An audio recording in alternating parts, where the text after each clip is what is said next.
हवामान अभ्यासक मुक्काम पोस्ट गुगळी धामणगाव तालुका शिरूर जिल्हा परभणी। आज आहे 20 एप्रिल 2024। आजपासूनचा परत शेतकऱ्यासाठी अंदाज देत आहे, पण हा फक्त 10-12 जिल्ह्यामध्ये अवकाळी पाऊस पडणार आहे। म्हणून त्या भागातील शेतकऱ्यांनी कांदा असो कांदा असो हळद असो तुम्ही तुमची झाकून ठेवण्याची तयारी ठेवायची।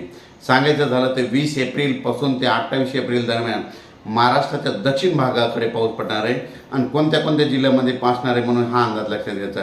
सुरुवातीला आपण काय करू, म्हणजे कोल्हापूर, सातारा, सांगली, पुणे, नगर, सोलापूर, उस्मानाबाद, बीड, लातूर, परभणी, हिंगोली, नांदेड, यवतमाळ आणि यवतमाळपर्यंत ह्या पट्ट्यामध्ये पाऊस असणार आहे। त्याच्यानंतर तुम्हाला एक सांगू इच्छितो, बीड जिल्हा देखील आहे, त्याच्यामध्ये बीड, जालना देखील आहे, म्हणून हे अंदाज लक्षात घ्यायचा।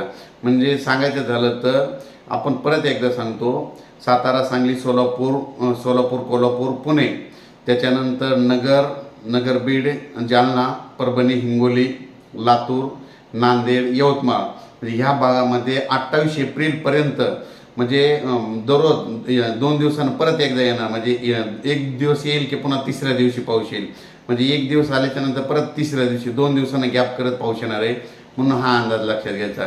म्हणजे काही ठिकाणी पाऊस येईल, काही ठिकाणी वारा सुटेल, कुठं पाऊस पडायचाच नाही, ही परिस्थिती राहणार आहे, म्हणून हा अंदाज लक्षात घ्यायचा। अचानक वातावरण बदललं तर लगेच एक मेसेज दिलेला आहे। पण परत एक सांगतो, आज आहे 20 एप्रिल।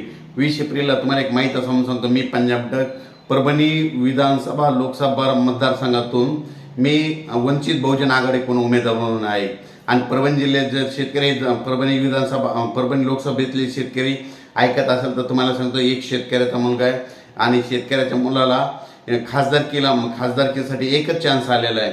तर माझं म्हणणं एक आहे, फक्त तुम्ही मला एकच मतदान करावे। तुम्हाला एक सांगू इच्छितो, भविष्यामध्ये शेतकऱ्याला कधीच म्हणजे खासदारकी लढवण्याचा चान्स येणार नाही। योगायोग आलेला आहे, वंचित बहुजन आघाडीकडून तिकीट दिलेलं आहे, म्हणून शेतकऱ्यांनी माझे जितके चाहते त्यांनी मला फक्त एकच मतदान 26 तारखेला केलं तर खूप चांगलं होईल। तुम्हाला एक सांगू इच्छितो, म्हणजे परभणी लोकसभेमध्ये संपूर्ण मला शेतकऱ्याची साथ आहे, म्हणून तुम्ही मला माझं जे चिन्ह आहे निवडणुकीचे रोलर, म्हणजे सांगायचं झालं तर मराठीतून दबाई यंत्र, म्हणजे ह्या दबाई यंत्राच्या पुढील बटन दाबून मला विजयी करताल ही अपेक्षा ठेवतो। थांबतो। जय हिंद, जय महाराष्ट्र।